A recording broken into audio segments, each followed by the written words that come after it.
Hari ini kita bakal bahas salah satu bajak laut paling legendaris sepanjang sejarah, Blackbeard. Pernah dengar kisahnya? Tentu saja, Blackbeard itu nama yang sangat ikonik di dunia bajak laut. Tapi, kenapa sih dia bisa sampai begitu ditakuti? Salah satu alasannya, dia selalu menampilkan diri dengan sangat menyeramkan. Jenggotnya panjang dan seringkali dia nyalakan sumbu di topinya, jadi kelihatan seperti mengeluarkan asap. Wah, pasti ngeri banget ya kalau ketemu di laut. Tapi, dia benar-benar sekejam itu atau cuma reputasi aja? Sebagian besar reputasinya memang hasil cerita-cerita yang berkembang. Dia lebih suka menakut-nakuti musuh daripada bertempur langsung.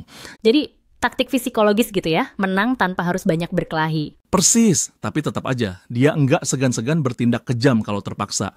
Katanya, dia pernah menutup pelabuhan Charleston dan menyandera orang-orang di sana. Waduh, berarti dia juga hebat dalam strategi. Tapi, latar belakang Blackbeard sendiri itu gimana sih? Dari mana asalnya? Nama aslinya Edward Teach, dan kemungkinan dia berasal dari Inggris.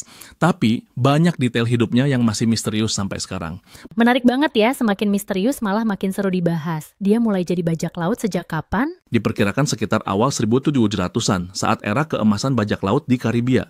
Dia gabung dengan kelompok bajak laut lain sebelum akhirnya jadi kapten. Kapalnya yang terkenal itu namanya Queen Anne's Revenge, kan? Benar, kapal itu besar dan penuh persenjataan.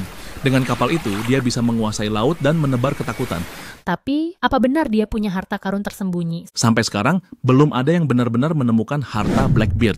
Itu jadi salah satu misteri terbesar di dunia bajak laut. Keren juga ya. Kisahnya bisa jadi film atau serial sendiri. Tapi akhirnya Blackbeard gimana? Dia tewas dalam pertempuran di North Carolina tahun 1716.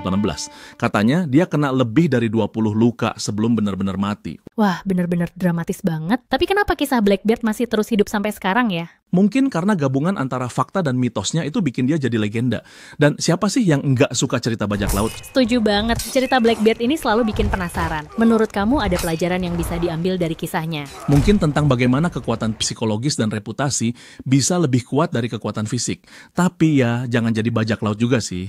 Hahaha, iya, jangan sampai. Tapi seru juga membayangkan hidup di zaman bajak laut ya. Betul, mungkin kita bisa bahas bajak laut lain di episode berikutnya. Siapa tahu ada yang lebih misterius dari Blackbeard. Setuju. Sampai jumpa di episode selanjutnya. Jangan lupa tetap waspada kalau berlayar.